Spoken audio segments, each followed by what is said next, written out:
Well, thank you all for coming very much. So we're excited to be here.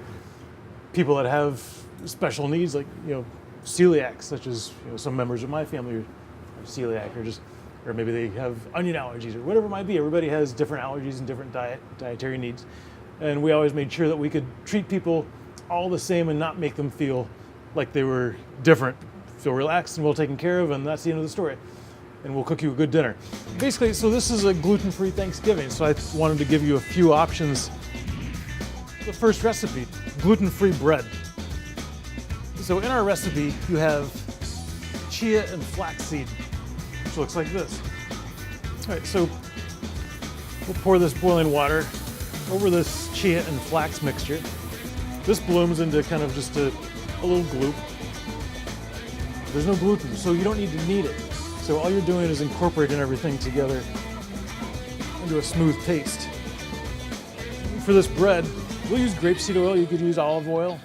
We'll use rice flour to dust because rice doesn't really absorb moisture that readily, so you're less likely to form a bond and have your loaf stick. So rice flour is what I'll use to dust and prepare this pan.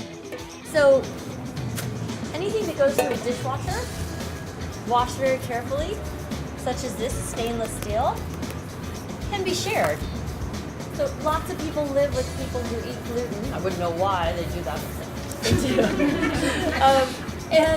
And they share utensils, forks, spoons, knives, cups, saucers.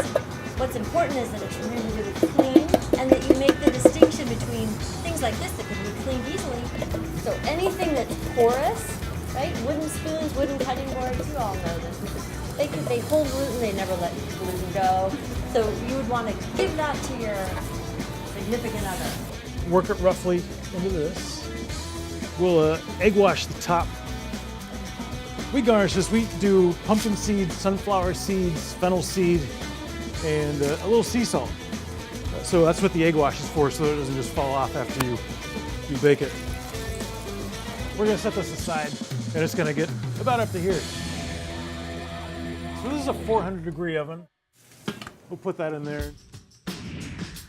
A turkey alternative would be a leg of lamb. We'll do a lamb with a crust made from some of our old bread. For this one, we'll give it a quick sear.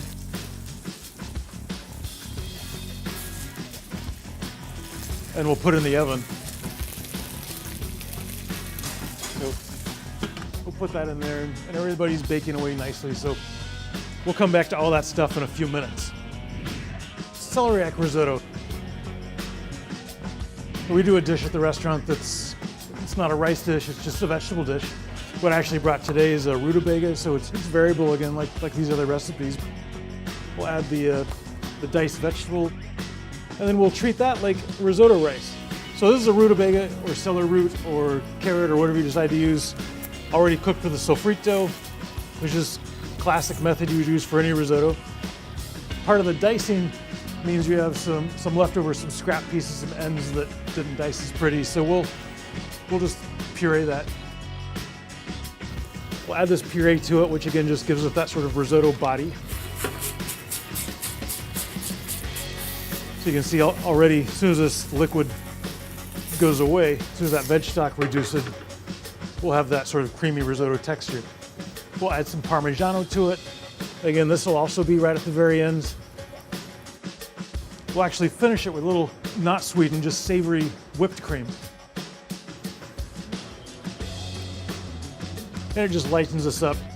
It gives us that flow, that sort of waves on the ocean that you're looking for in a risotto. We're gonna jump to the last recipe quickly, a pear and apple crisp.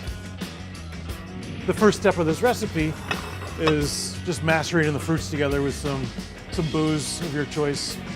Cut everything up.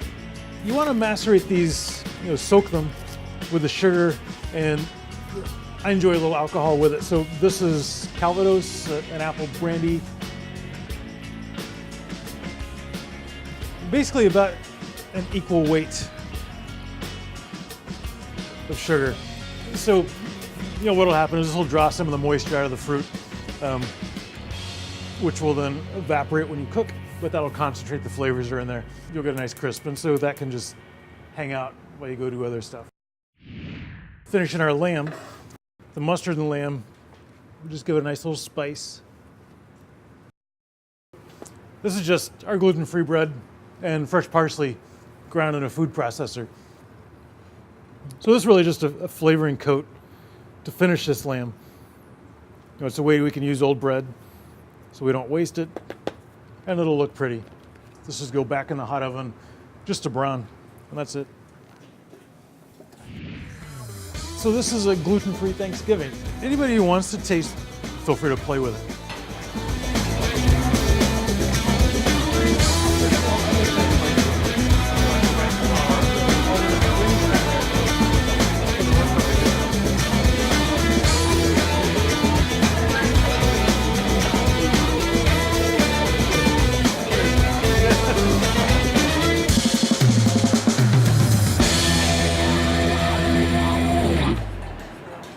Thank you. This is so awesome.